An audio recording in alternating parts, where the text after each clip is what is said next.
What's up, guys? Welcome back to another week here on Hit the Books. Lighter crew today with the two Yinzers out at the Pirates game. Huff and Jesse both inactive this week, but Mackie will be joining us here shortly as he gets back from a nice 18 out there in Long Island. But this week we got a guest with us, my buddy Kevin McDonald from West Warwick, Rhode Island. Big hockey guy, ready to jump into some of these NHL free agency moves that just took place over the weekend. But before we get into that, some other notable dates coming up. We have the Summer Olympics taking place in Paris on the 24th of July. And then right around that same time, we have the MLB draft, the Home Run Derby, and the All-Star game taking place. So an exciting time in the offseason now for the NFL, NHL, and NBA. But ready to get going this week. Let me introduce Kevin, who's here with us today. Kevin, how are you? Let us know about yourself here, getting ready to be the NHL expert for the free agency moves. Yeah, I'm doing great. I'm happy to be here and know a decent bit about hockey. It's the only sport I like, so let's get it going.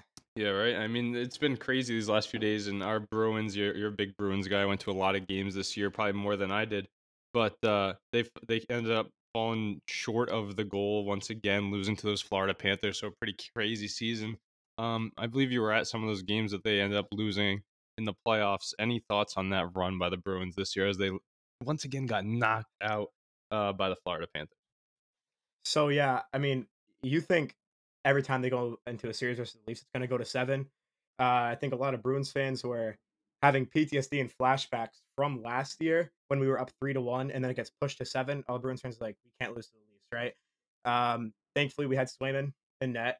Definitely carried us through that series, and we still gave Florida a good fight. Unfortunately, every game I went to, we ended up losing, so it wasn't very enjoyable from my experience. But I think in all that the Bruins just need a little more firepower, and I think they did good this year on grabbing a few players that can really be key pieces in this playoffs. Because as you remember, last year's offseason, everyone thought the Bruins season was going to be kind of a bridge year, right? Maybe not make playoffs, maybe make the wild card, but finish second in the Atlantic. We were first for most of the time, so you got to think of it as an upside and hope that this year they can really make that push into the Eastern Conference Final, even or Yeah, that's the you're not wrong. I mean, they needed to make a big splash, and we knew that last year they didn't have the cap, signing a lot of guys to those veteran minimum deals. Then this year, coming in with over 20 million in cap space, dealing Linus Ullmark, opening up even more room. We knew they were going to make some splashes. I feel like the first time in my life that they've really spent on those free agents. Hopefully, it's not into a bust, but I think they did pretty well addressing the needs. Just need to lock up Jeremy Swayman. Kind of surprising to many Bruins fans that it hasn't happened yet. Some are hitting the panic button, but I think it's coming in due time. And how much you think his contract ends up? I know you were hoping they kept Allmark around. You said maybe I Allmark signs was. a $1 million deal to be a backup, I was. but I don't think that's happening. He's out there starting in Ottawa now, and now we need to pay Jeremy Swayman, or else it's going to look tough in the net for the Bruins.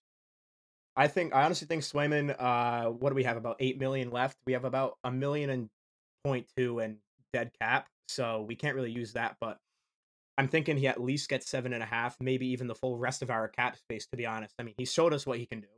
And one of the NHL press conferences with Don Sweeney, he said they're looking to start Swayman for 50 games.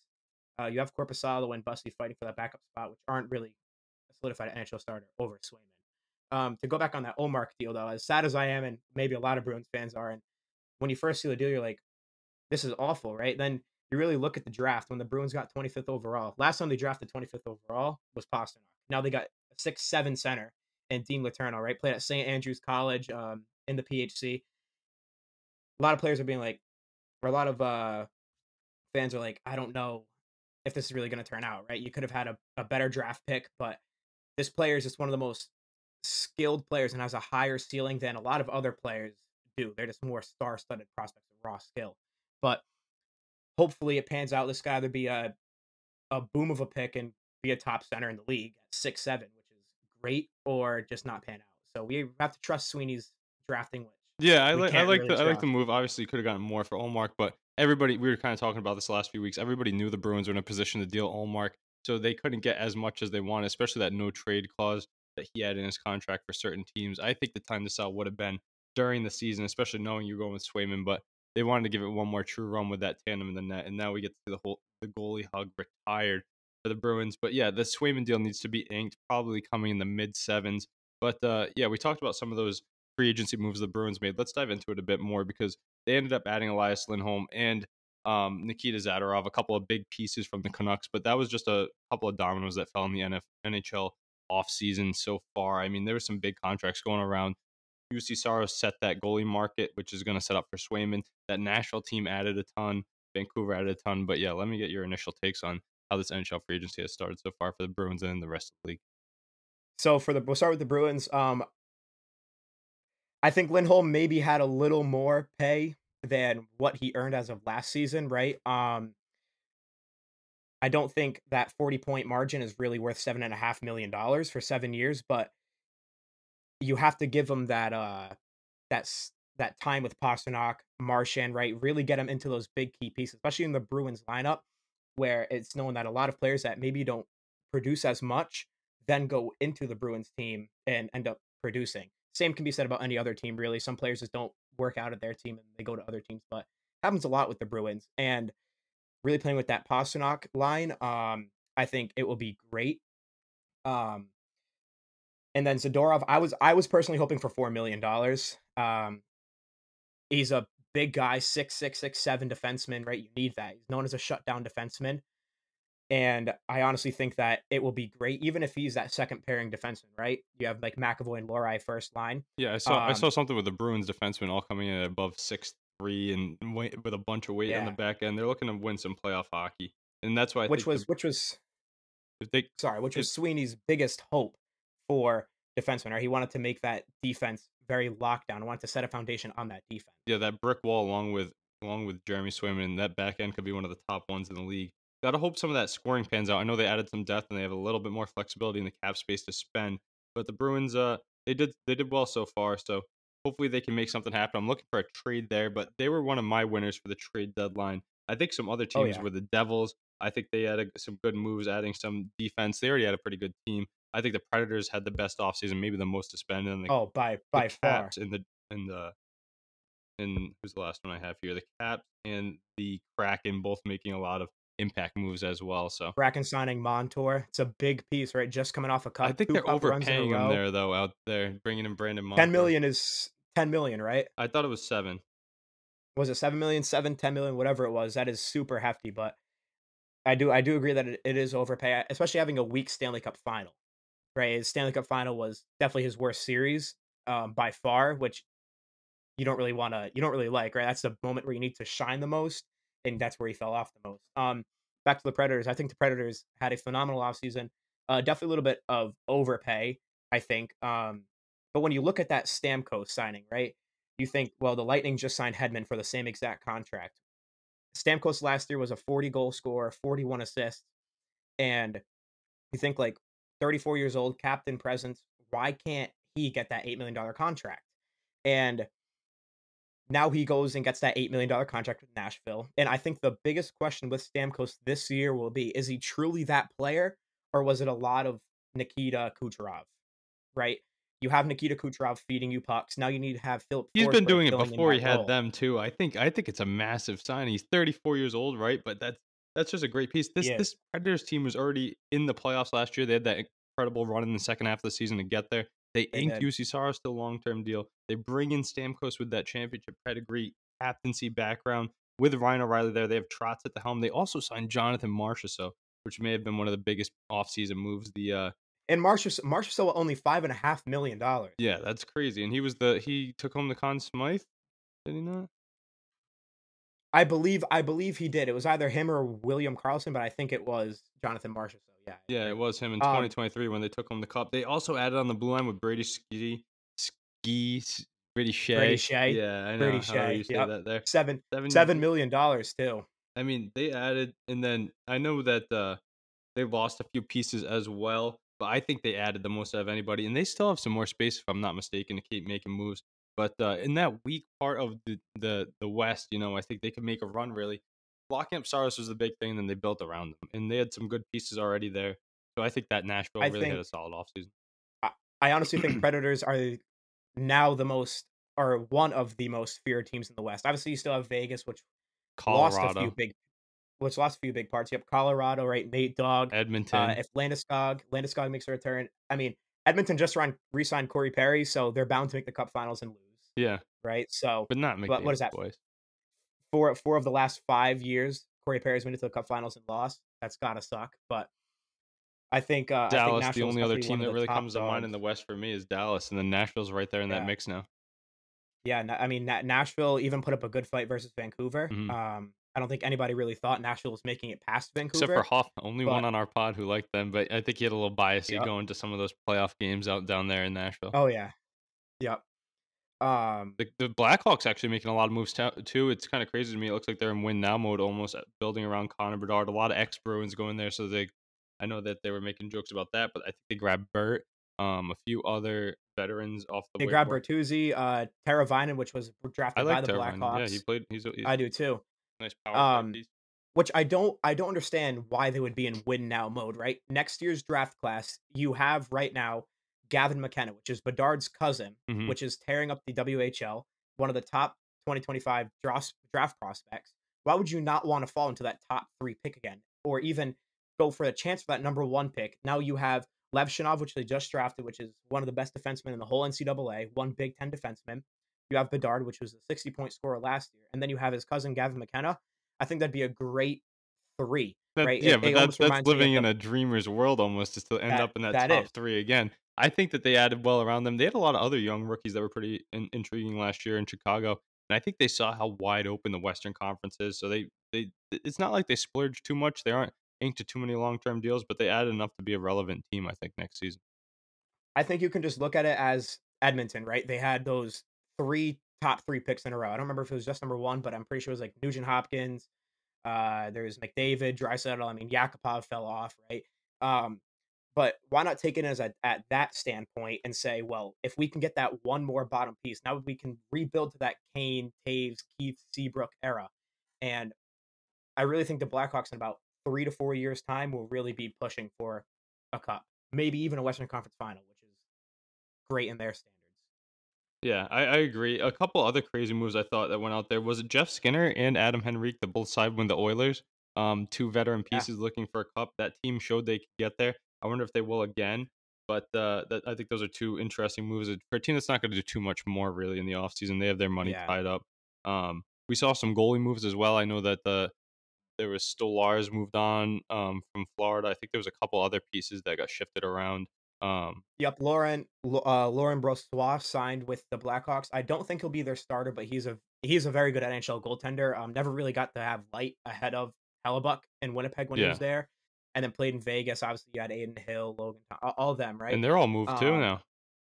yeah, and I think Brossoit will be the backup, and I think they'll just start Mrazek again because just give them that load. I don't think they're in win now mode yet, Hmm. but I think in at least next year or the year after, they're definitely going to be. Yeah, I agree. And then there's a couple of teams that I thought really lost free agency here. The Hurricanes didn't do too well, I don't think. They spent a lot to get Yeah. Gensel, end up losing him for very cheap. They lose a bunch of pieces on the blue line. They end up missing out on the top goaltending option, so I don't know where they turn from here. And then Oh, Martin Necas, is he on the move too? That's a big piece up front. So that's a team that was so loaded, and now they could be looking to keep pace in the Metro. A lot of teams that built up. and I also want to talk about another Metro team in the Islanders. They made one signing with Anthony Duclair. That team is not very good, but they still made playoffs. They can still make a playoff appearance. And you wonder, why would you not want to make a little more Yeah. and see if you can get to that second round or even the Eastern That's Conference crazy final, to me right? You because add that a few more Islanders team is pieces. so competitive. You'd think they'd go add some type of threat, and they just don't do it. I know they They don't. our Pittsburgh friends. They ended up getting Sebastian Aho, not the better Sebastian Aho, but Nope. they got The one. But defenseman Sebastian Aho. Mackey's Rangers, they picked up Riley Smith. I don't know what much else they did. I know they're probably going to move on from Jacob Truba, which will be interesting to see as he's been a Yeah, staple we're on the blue waiting for line. that. Red Wings re-signed Patrick Kane. And That's Tarasenko, right? yeah, Red Wings just signed Tarasenko. Re-signed Patrick Kane. Those are I mean, Tarasenko's still a solidified sniper in the league. Yeah, you can see what he can do. Obviously, getting older. He's not on his 2019 runs or St. Louis Blues runs. Yeah. But he still has that goal scoring touch. And I think if you get that veteran presence in Kane, which is still a great player, Hmm. and you have that Tarasenko that can goal score, I think that team, which we all wanted to see in the playoffs over the Capitals, nobody wanted the I Capitals agree. Yeah. with their minus 37 goal differential. That's like the biggest goal differential ever to make the playoffs. Yeah. But that Red it's Wings not team was great, right right? on the cusp, but now they bring back Keane, they add Tarasenko. I still think they need to do some in the goaltending department, even though they were pretty banged up last year with who was it, Husso and Reimer, I believe. Um, but they have some young pieces. They've been growing that team.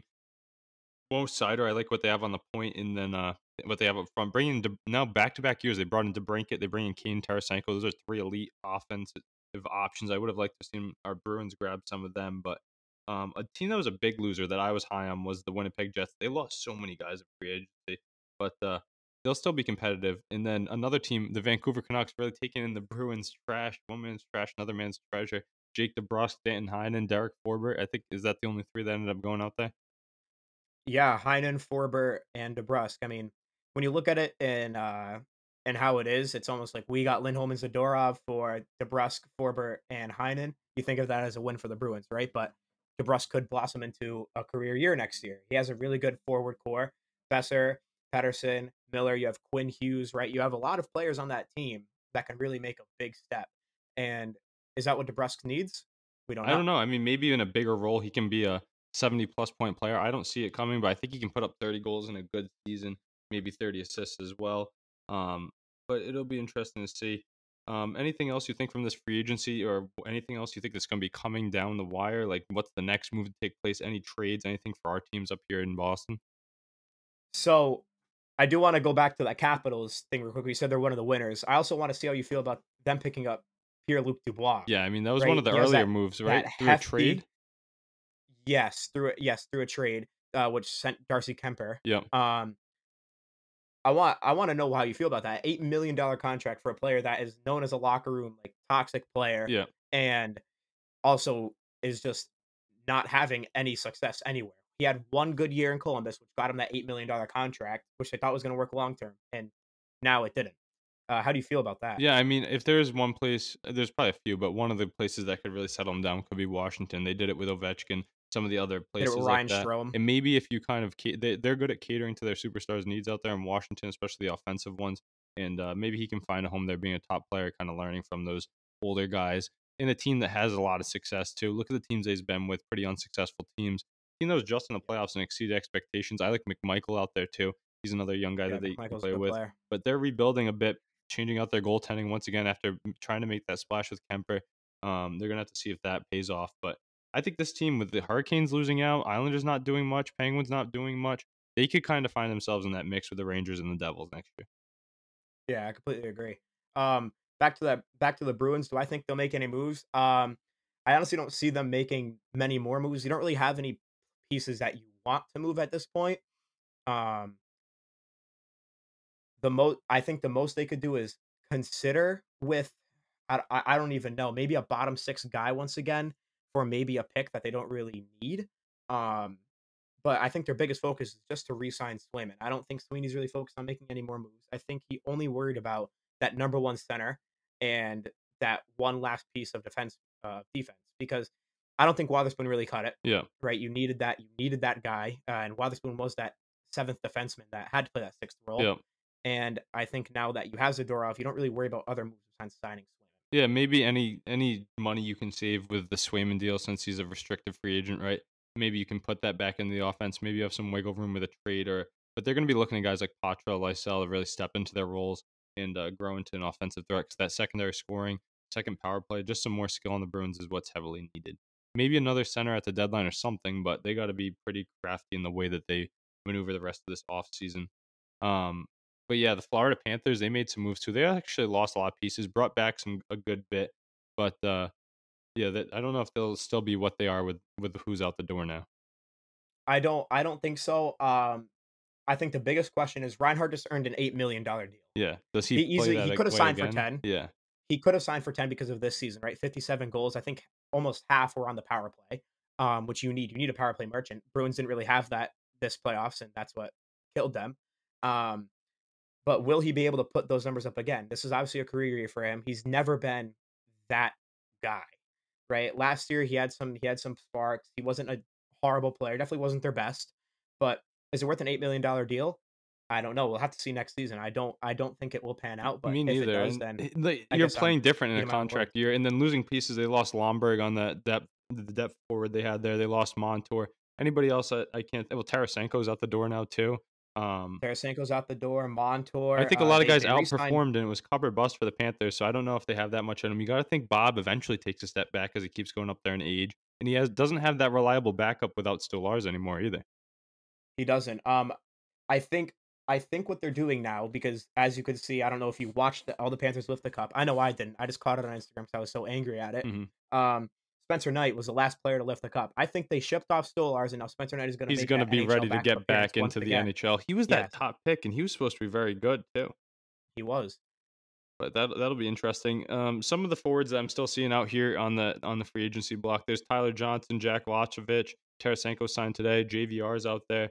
Klingberg's still out there. Justin Schultz, Ryan Suter, Antti Ranta. I know the Bruins were linked to someone like Jonathan Drouin, who was playing last year with the Colorado Avalanche. So there's a lot of different directions of things, but I'm thinking there's going to be some more trades made here in the coming days. Um, Druin did re-sign with Colorado. oh, he's still back. I Um, don't know how they have any money to pay anybody. I'm I I'm right with you. I mean, They paid that team is Middlestat too stacked. this offseason, Yep. so Um, if we're talking more on off-season moves and questions, I think for the Predators fans, right? You have Yaroslav Askarov. Uh, well, I think the best goalie prospect. Obviously, he's right up there with Wallstedt. He was one of the best AHL goalies this year. And the question is, they just signed UC Saros to a long-term deal. You have Askarov, which was I think the 14th, 13th overall pick in the NHL draft. Predators drafted. Um, what are you going to do with him, right? Because you'd think that that piece is your next franchise goalie, but now with Saros signing, you don't really know what to expect. Is Askarov going to be shipped somewhere? We might see the Predators make a big deal with Askarov to maybe get another offensive piece because their offense is good, but I don't think it's good enough for a deep cup run just yet. I think what they got is good, but I don't think it can compete with Colorado or Vegas or Dallas yet. yeah, I agree. And Dallas is going to be right back there. I know they lost some guys to retirement, some of those older guys, but they rebuilt along a young core with solid veteran group. So it's crazy to see. But some other info in the NHL here. I think that's a really good start to the NHL free agency. Eager to see how the rest of it goes. We have some information here. The NHL did release all of their schedules for the upcoming season. I don't know if you thought of any crazy things that you saw out there. I know the Bruins have a lot of primetime games essentially. They have that Centennial game.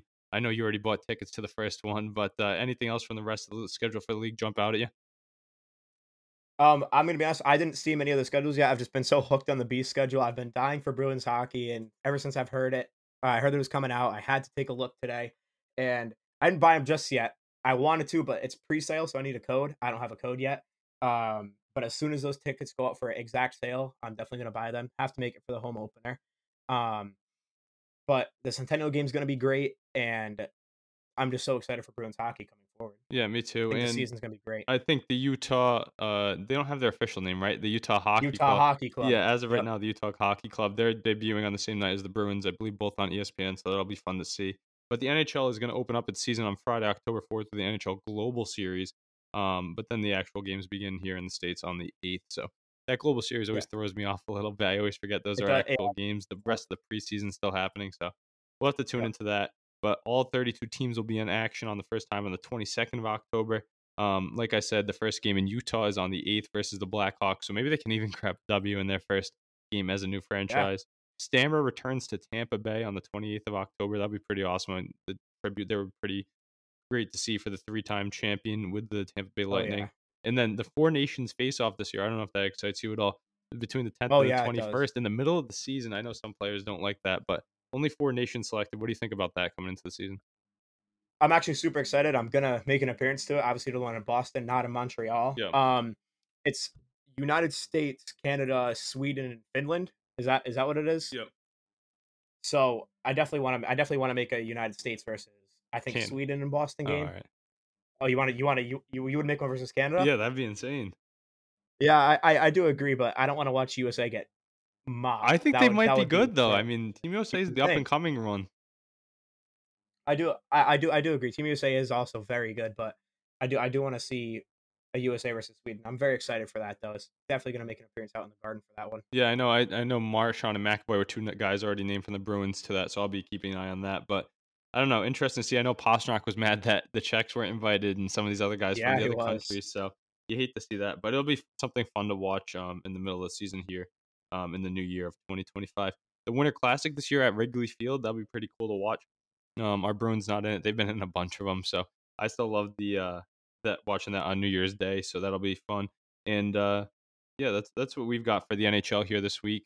Thanks for joining us here, Kev. But any final words for the NHL season while you're here? Hope it goes well. We'll see what happens. Maybe some teams will make some big moves this offseason and surprise us during the regular season. So we'll see what happens. All right, awesome. Well, yeah, thanks for joining us. We'll have to have you back on again soon. Hopefully, some of these predictions come right that you've had for this off season, and then the Bruins continue to bless you with some great moves to look for another Yeah. run here at the Cup. But thanks for joining. Some good insight today on the NHL. Thank you for having me. All right, and like I said, Mackie is back from a nice golf outing. Mackie, how'd you hit him today? Happy to have you back here. Got through some nice NHL content. Ready to get into the rest of the sports. But what's up? Yeah, couldn't go over the NHL. I had a bit of a tea time, but yeah, didn't hit him bad. It shot a low 90s, so can't complain about that. But yeah, let's get into the NBA and NFL and all that stuff. Yeah, pretty hyped that you got that score coming down. I know Huff's been hitting his country club too. Looking forward for the next Hit the Books Classic that we took them down in the inaugural one. So definitely gotta get ready for that. But yeah, like I said, NHL good coverage there. Crazy free agency so far. Got to keep our eyes on that. But let's shift our focus over to the NFL. We've been doing our positional rankings here. Started off with the top teams, top coaches, and we went into our quarterbacks and running backs. I think this week we're ready to get into the wide receivers. Gets pretty interesting here. A lot more competition for those top spots. But Mackie, coming fresh into the pod, let me hear your top five wide receivers heading into the new season here in 2024. All right, yeah, I can get us started. Coming in at number 5, I'm gonna go Amon-Ra St. Brown, coming off a really good season. I think that he's gonna keep it going this year, Jared Goff, and obviously that offense has been pretty good. So that's my number 5. Number 4, I'm gonna go Jamar Chase. I know a bit of a down year last year, but obviously he'll be back.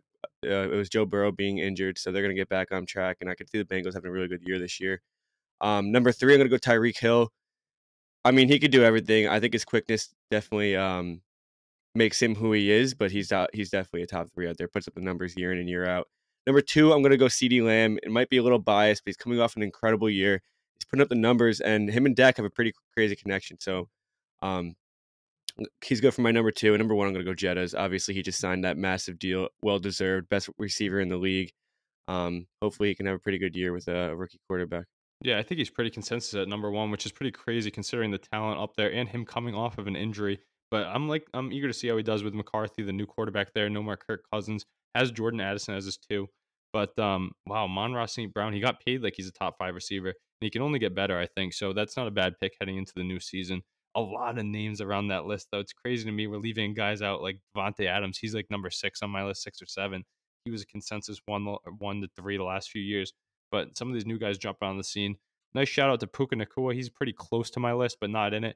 But at number 5, I'm gonna go with AJ Brown. I know he's been throwing some fits out there in Philly lately with them losing and not playing like the elite football they were the year before when they went to the Super Bowl. But I would take him on my team any day. I know the Patriots missed on drafting him. Bill Belichick kind of fumbling the bag when he really wanted to go there. So he's just one of the top receivers in the league. So huge physically and scores touchdowns, consistent, just leads a whole offense. I would love him in New England, but we don't have him here. So he's number 5 in my list. Number 4, I got Jamar Chase coming off the injury. I think he has potential to be top 2 receiver in the league. Still really young, the LSU product. They always have the great receivers, but eager to see how he does with Burrow. No more Joe Mixon, so they're going to look to air it out a bit more. Chase could have a year leading for receivers, I think, if he lives up to his potential. But got him at 4. At number 3, I'm going to go with your boy CeeDee Lamb, only 25 years old, so the youngest guy on my list. He's actually a little bit older than Jefferson, but one of the youngest guys on my list here. I mean, his play spoke for itself on that Cowboys offense. Him and Dak have been doing it the whole time he's been there, coming out of, was it Oklahoma, I believe. Um, CD. yeah, yeah, he's just been insane since he's been there, and I can't imagine the contract they got to pay him. But I think the Cowboys are definitely going to keep him around. He would make any quarterback very good. At number 2, I have Tyreek Hill. He's up there in age. It's the only reason I might not have him at 1. He's 30 years old now, but he's a Super Bowl champion. He's been doing it forever. I think he's the most uncoverable receiver in the league. Jefferson just younger and has a deeper skill set. But Tyreek Hill is just insane to watch on the football field. Fastest person I've ever seen, the track star. So I got him at my 2 spot. And then just at number 1, I mean, favorite receiver in the league, and he just got paid like a 2. What he does on the field, it's crazy how many catches he puts up, the yards, and the best is yet to come, which is crazy to me. But I Yeah, think it's a pretty solid list. I obviously left AJ Brown off. I think he's definitely right there with Amon-Ra. But I'm gonna be a little biased and say fuck the Eagles. So yeah, that's definitely valid, and it's crazy that a team already traded him in his young career. The Titans traded him. They replaced him with guys like Calvin Ridley, DeAndre Hopkins, drafted Traylon Burks, but just crazy that you would move on from someone like that. I know we missed out when we took N'Keal Harry over him. That's such a tough that's look. tough. I mean, but Bill It's tough to Belichick look back drafting on. offense, are you surprised? Not really, especially with the wide receiver position. A lot of other good names though. Garrett Wilson, Chris Olave, Brandon Ayuk, who's in the media all the time, Debo Samuel. Just crazy the amount of names are out there. Cooper Cup, we didn't even say him. And For Cup, yeah, one of the top. Nakua even. Yeah, I mentioned him. I think he's closer than Cup just because of the age factor for me. Yeah, yeah, Eager to see if fair. the guys would have had George Pickens in the list. I know he thinks he's up there in the league, but and then there's some new ones. Do you think Marvin Harrison can crack that list in his first year when we're at this spot next season? Let's see him play a snap quick. I think he definitely has the potential to be right there. Yeah, the athleticism is out of control. But let's see him get a taste of the NFL before we start putting him in the top 5. Yeah, that second generation will be something crazy to watch. But yeah, he's just been insane. I want to see him with Kyler Murray. I think that can be a great duo. Those Ohio State receivers they breed them. LSU, Ohio State. That's where you want to. That's where Yeah, you want to draft them from. Anybody else? I think Nico Collins is someone that's been jumping up the scene. CJ Stroud loves him out there. Even Tank Dell, that whole receiving core, and then they added Stephon Diggs, another guy that catches a lot of flack. You have Keenan Allen, DJ Moore, and and more. O'Dunn's up there in Chicago. That's just a great trio. And then Mike Even Evans. like Devontae Smith. I mean, I know he's obviously the 2 on the Eagles, but Yeah, he's how good is he's that the 1 guy? on 90% of teams. Imagine he was in New England. I wonder how good he'd be. But then even Mike Evans, he's been doing it for so long. He's 30 years old now too. He Can't just count him stayed out. in Tampa Bay, but so consistent. I know you and I both had him on the anytime on the card a lot this year, but it just always hits with Chris Godwin as well. And then DK Metcalf, Michael Pittman Jr. Those are the other two that I thought kind of turned some heads. Terry McLaurin maybe as well, but the league is just so deep. Even Jalen Waddle, we just saw him get paid too.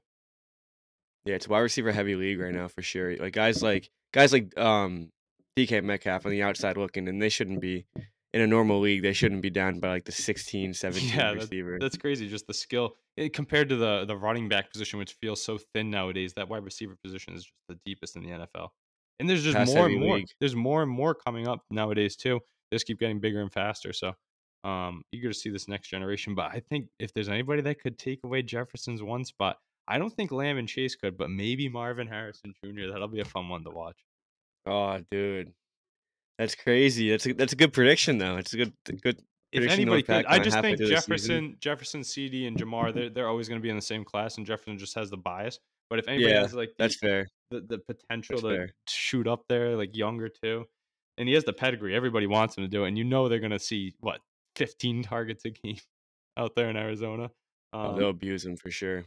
that division's pretty weak too. Behind the, I mean, I know that you have the Niners, but Seahawks, Rams aren't they're very good, good. but the No, they're not Niners. bad, but like they could make a playoff push if they got No, but they're not like powerhouses. Like yeah. the Rams used to, coming off 3 years off a Super Bowl, you'd think that they would be a powerhouse in the league still. They're definitely dwindled a little. The Seahawks are very beatable. Cardinals are obviously the worst team in that division, but you're not playing like powerhouse teams except for the Niners. Yeah, that's true. But some good stuff coming out of the NFL there. I think those are good lists. I feel like it's pretty consensus that at least who's around your top 5. Your top 4 is automatic, I would say. Top 4, it can go, 2 through 4 can go. You can Yeah, interchange but them. 1 through 1 is 4 is obvious. everybody's in that. Yeah, Like you yeah. all have those people. But the NFL, we'll continue with our rankings next week when we get the full crew back together. We'll be doing the tight ends next, another interesting position. Could see some shuffles. Travis Kelce should headline it, but there's some other young guys that are coming up the scene. Let's keep it moving here. We'll go over to the MLB. I'll start off with our MLB power rankings here. Our latest one for the 1st of July of when we posted these, almost 4th of July here by the time you listen to this. But at number 1, we have the Philadelphia Phillies still playing great baseball up there, leading the NL East. The Cleveland Guardians staying at 2, even though I don't think they're the second best team in baseball. They've been playing like it. The Los Angeles Dodgers, that star-studded roster, is coming at 3. The Baltimore Orioles at 4 and the Yankees at 5. The two powerhouses from the AL East rounding out our top 5. Any thoughts from you? Anybody that missed? What do you think about these top 5? Who's falling out soon?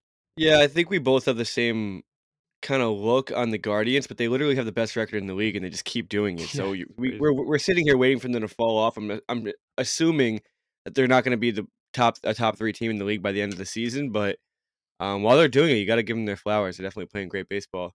Those 2 teams up in the AL East playing a little worse than they've been throughout the Yep. entire season. Yankees are definitely sliding big time, 3-7 in their last 10. Orioles are just playing 500 baseball, so they're just kind of um, I like what the winning Orioles and are losing doing them. though. But There's some more young guys. They're already super young. Henderson, Rutschman, the rest of the cast. They had Holiday up earlier, but now guys like Kiersted's jumping into the mix. Cowser. Seems like everybody that comes up is hitting a home run. So this team can only grow. Their pitching staff is banged up. Hopefully, it gets a little bit more. I think both of them add at the deadline. Deadline's coming up. They got Kimbrel right back there in the ninth right now, but I know the Orioles are looking to add another bullpen arm. But imagine you're the Orioles or the Yankees. How happy would you be to see the Guardians in the first round of the playoffs yeah, I mean, it's not a team that you're going to sit there and be scared of, especially like those without powerhouses Shane Bieber too? in the AL East. But I don't know, dude. If they continue to play this way the entire season, they're definitely not going to be no pushover. They they're just hitting. Yeah, If who's their it? lineup isn't the best, the pitching rotation isn't the best, but they're just all playing really elite baseball right now. So if they could do it over 162 games, they might be a little scary. But I anticipate them to fall off at least a little. They'll win the division, but I think they'll fall off a tiny bit. Let those powerhouse teams kind of come over them. Yeah, and I think that like you said, the Guardians they get Gavin Williams back too. That big pitching prospect. He's back in the mix. I think he's pitching this week, maybe even today. But he's back for the Guardians, so I'm excited to see how he does. But I think that Dodgers team can only shoot up. Phillies might add another bat. Imagine someone adds like a Lewis Robert or a top option at the trade deadline. A lot of these teams having guys make the All Star game too.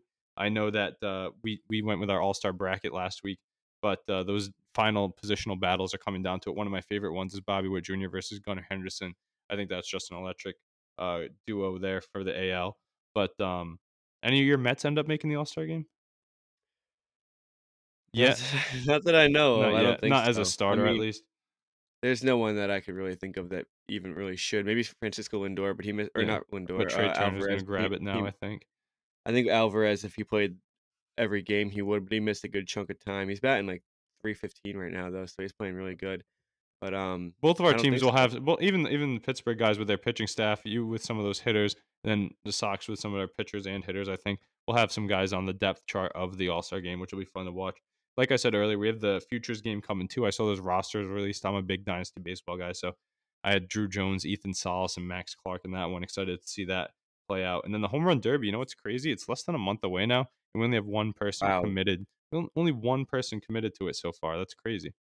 And that's still. It's Gunnar Henderson. I'm telling you, this season's going a little quicker than last year. I feel like last year the MLB was just like slowly dragging the entire time I was really waiting for the NFL. It kind of seems like it's moving along this year. Yeah, I agree. And Shohei Ohtani, he has 27th home run in the last night, but he said he's not going to be in the home run derby this year. And I think it's probably more so to do with that injury he has as a pitcher, that UCL being torn, and the reason being he doesn't need to put more stress on himself and Right, potentially right. risk his pitching debut. But he's just been on fire. He's batting like over 320, 27 home runs, all the RBIs, stolen bases, walks. He's just insane. They got what they paid for out there in LA, especially with Betts on the shelf right now. Yeah, definitely. It's kind of cool though. My boy pointed this out to me. You don't have to see Judge and Otani go at it every year for MVP now because they're in opposite leagues. But I mean, they're both having incredible years Now this it's year. I Soto couldn't and even. Judge. It's the teammates. Yeah, I know. Yeah, but I mean, Judge is just having an unbelievable year this year, especially after the way he started. It's nice to see him kind of just turn up like that and still prove he's the best out there. Yeah, and like I said, that it's going to be interesting to see. Maybe Pete Alonso. I feel like he's always in the home run derby. He's going to have to go into it, right? He's He still. takes he loves the home run derby. That means so much to him. Yeah, is he staying in New York? I saw a report the other day that said they don't think he's going to get moved now. Well, they're looking to deal him, but we're playing good baseball right now. We're sitting a game out of a wild card spot. I think that if we're sitting in the same spot in a month, I think there's no reason to get rid of him. Yeah, I agree, and I think that they are able to keep him. I would take him in Boston in a heartbeat. I think he'd be a good first baseman to add to our mix. Imagine him hitting him over the monster. But I think they hold on to him, and he's going to continue to do his thing for the Mets. But it's going to be interesting to see Gunnar Henderson. He's another guy pushing for that MVP out there. I mean, he's in the home run derby now. I think he's like 25, 28 home runs or something like that, leading the AL or close to it with Judge. So well deserved. maybe his counterpart Rutschman can join him. I think in the last one he hit both lefty and righty in the home run derby, so that was fun to see. But we'll keep you guys updated as those all-star ballots close out, as those home run derby finalists are selected.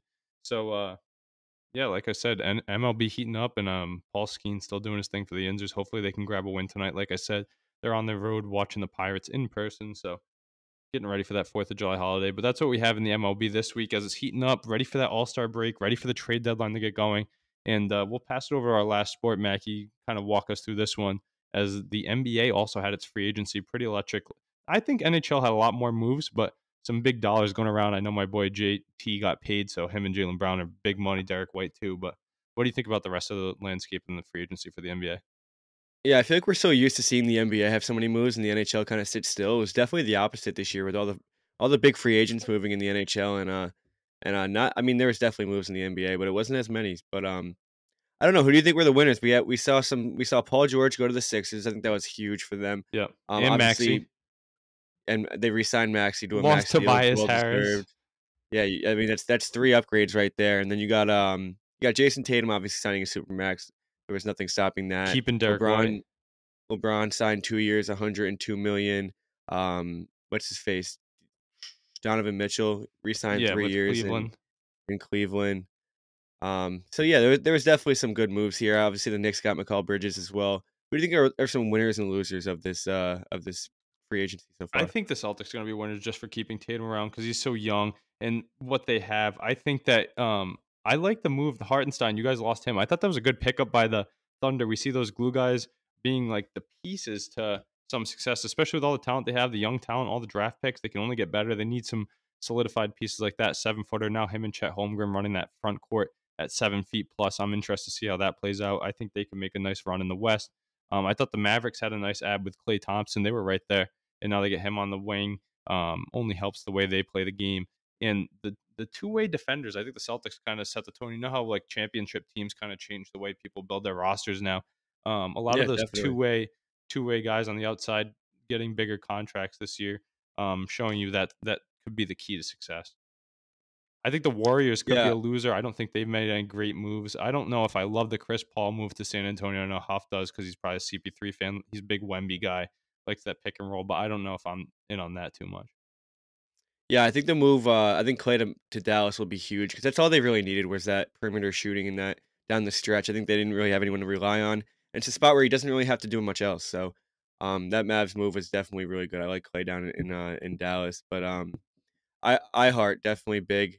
Knicks letting go of him. We really wanted to hold on to him, but if OKC is offering him 29 a year, you really can't match that. Knicks just didn't have the space to. So good for him. He made his money. He'll do well over there on that young team. So I'm excited to see that. But yeah, other than that, not much I thought there else. was going to be more. Like the Heat needed to do something. There's I still a thought lot they of need, time. yeah. The I think Clippers, Demar's. I they're think going to do Demar's something gonna. else. I mean, I think DeMar DeRozan's gonna go to the Lakers sooner or later. I think they're just trying to figure that all out. you think he's going to But sign cheap for with a contender? he could. Yeah, that would He be definitely interesting to see. could. And the rest of the He's guys signing are just like low tier players. I know they're important pieces, but nothing like too notable. Usually the NBA is fireworks, and not so much this year. Yeah, it's definitely a down year, The in my Lakers opinion. looking for Jerami Grant, DeMar DeRozan. You're right. I'm reading that a little bit. The Sixers. I don't know. I still am not bought in on the Sixers, and I think you and I were kind of we're thinking the down same on thing. Yeah, Paul George here. We didn't want him. That's not the ad. I think that's not the piece they need. Can he even be on the floor for a team that's already pretty injured? an already injury-prone team with a superstar who's always off the floor. I mean, you're bringing in Paul George, who hasn't. I mean, don't get me wrong. He's a hooper, but he's not. He's not going to get you over that hump, in my opinion. We've seen it time after time. I know him and Kawhi. There was a lot of injuries that happened. They only won 3 series in 5 years, though. Go to OKC. Russ, and who the fuck else was over there? It's mostly him and Russ. Him and Russ got stuff going, but they couldn't really figure it out. I just think that everywhere he goes, they think that he's the extra piece, and it's just not going to happen. Yeah, if he can even be on the floor. I don't think he strikes fear into the Celtics. He doesn't strike it into those Knicks. I think the Pacers made some better moves, and then the Bucks. I don't know if they need to make any moves. They just need to have a healthy offseason, and I think they're kind of being written off as that one team in the East. But I don't. There's got to be some more moves to be made, especially for a lot of these teams are getting close, or else it looks like the Celtics could run the table once again, in my opinion. Yeah, Celtics are obviously the team to beat at this point, but I mean, teams are trying to catch up And at you this you were point. saying though, a lot of these teams need to do more. I feel like you guys, I guess the Sixers, but like a lot of the Mavericks definitely made a big move, but not a lot of these top end teams doing enough, in my opinion, Not enough to catch the Celtics just yet. just yet. But like you said, there's still a lot of moves that can take place. Bronny signing that guaranteed deal, him getting drafted to the Lakers, that's crazy, huh? 7.9 over 4 years. It's good for him. Yeah, I mean I want to that's see him succeed. I really do. yeah, me too, because he has so much critics. It's the complete opposite of every other prospect we've seen in the league for a while. So it'll be interesting to watch. NBA is going to keep heating up. We'll keep you covered on that. NHL, same thing. MLB, we're in the full swing of it. We'll get you some All Star news. Hopefully, a live stream this weekend. Got a full day game slate tomorrow on the 4th of July, our nation's holiday. Yeah, and the NFL, our positional rankings, we'll stick to it next week. Hope to have our full cast here. Mackie, any parting words for us? Short day today, but a good day on the course. No, yeah, not much going on. Just full swing MLB. Got to get those Keep an units eye out. up a little bit more and Keep an eye out for those picks. Yeah. get the Otani prop going again. Hopefully some more UFC coming around the way too. In the Olympics, that'll be fun to follow. America taking home a lot of gold medals, so I know I'll be watching that everywhere we go. But yeah, a lot of stuff going on. And thanks for tuning in. We'll catch you guys next week. Thanks for listening.